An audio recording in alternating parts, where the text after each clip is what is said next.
निलंबित किया है।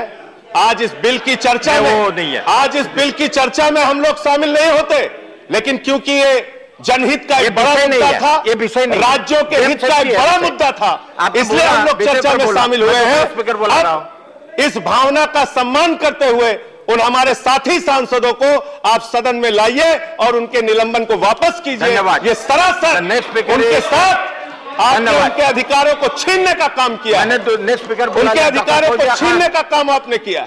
12-12 सांसदों को आपने निलंबित करके बाहर कर दिया। आप तानाशाही की सरकार चला रहे हैं हिंदुस्तान के अंदर। तानाशाही से लोकतंत्र नहीं चलता, तानाशाही से संसदीय परंपरा नहीं चलती साहब।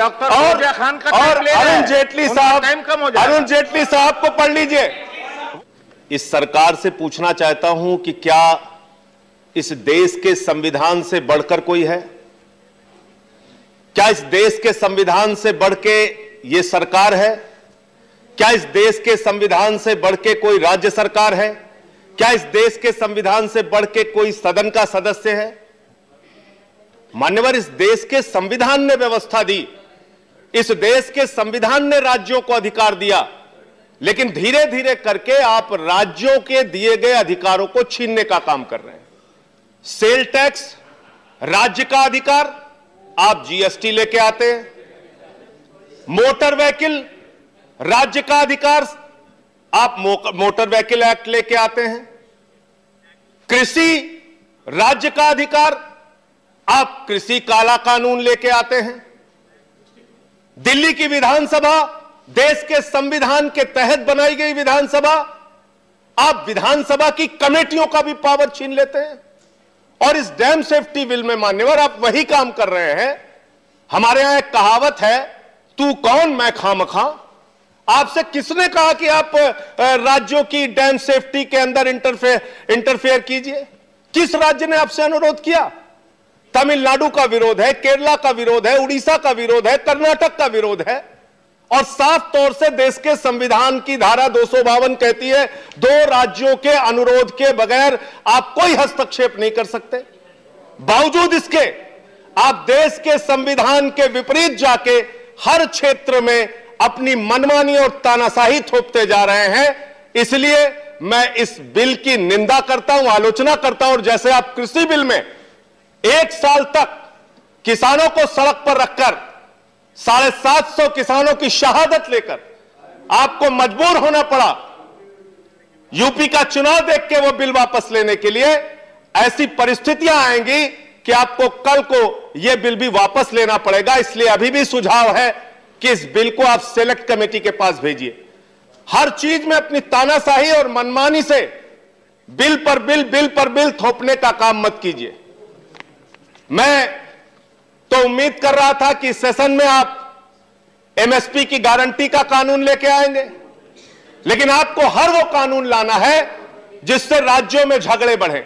इसमें क्या क्या प्रावधान दिया है मान्यवर आपने? इस बिल के अंदर मेंटेनेंस के लिए जो पैसा है, जो फंड है, वो तो आप लेंगे राज्य सरकार से। इस बिल में जितनी आपके इंस्ट्रक्शंस होंगे सबको फॉलो करने की जिम्मेदारी तो राज्य की है। आप इसके राज्य के अधिकारियों के ऊपर अपने अधिकारी, अपने कमीशन, अपनी कमेटी सब आप बिठा देंगे। लेकिन जब उनको मेंटेनेंस के लिए पैसा देने की जरूरत आती है, फंड देने की जरूरत आती है, तो उसमें आप एक पैसा नहीं लगा रहे हैं, उसमें आपकी अपनी मनमानी चलेगी। तो मैं ये पूछना चाहता हूं कि किस लिए आप ये बिल लेके आए? जहां पर आपकी राज्य सरकारें होंगी उनका फेवर करने के लिए आप ये बिल लेके आए। 2 राज्यों के बीच में पानी का झगड़ा लगवाने के लिए आप ये बिल लेके आए, और भविष्य में राज्यों के बीच में झगड़े करा के अपनी राजनीति साधने के लिए और कुछ चंद पूंजीपतियों को मेंटेनेंस और सेफ्टी के नाम पर बड़ा बड़ा ठेका देने की मंशा से आप ये बिल लेके आए। यही मंशा है धन्यवाद इस बिल के पीछे। मान्यवर, आपने सबको समय दिया, आपको भी मेरी बात तो बस थोड़ी बात पूरी हो जाने दीजिए। मेरे पास और 11 वक्ता है, मैं खत्म कर रहा हूं। और हाँ, खत्म कर रहा हूं। 1 मिनट पे खत्म कीजिए बस। बिजली, सिंचाई, पीने का पानी, सबकी निर्भरता पर आप अपना अधिकार, जो राज्यों के पास अधिकार है, उस पर आप अपना अधिकार जमाना चाहते हैं।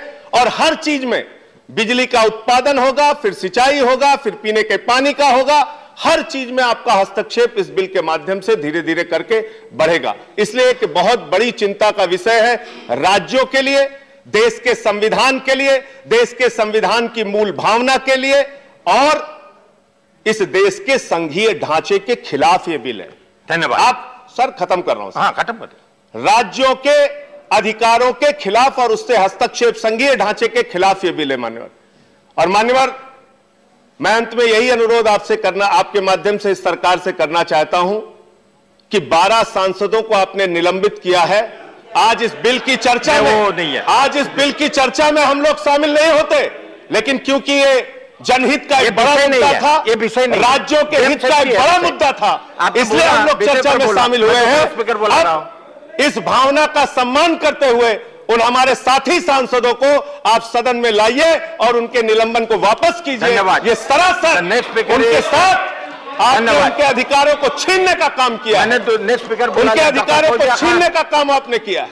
12 सांसदों को आपने निलंबित करके बाहर कर दिया। आप तानाशाही की सरकार चला रहे हैं हिंदुस्तान के अंदर। तानाशाही से लोकतंत्र नहीं चलता, तानाशाही से संसदीय परंपरा नहीं चलती साहब।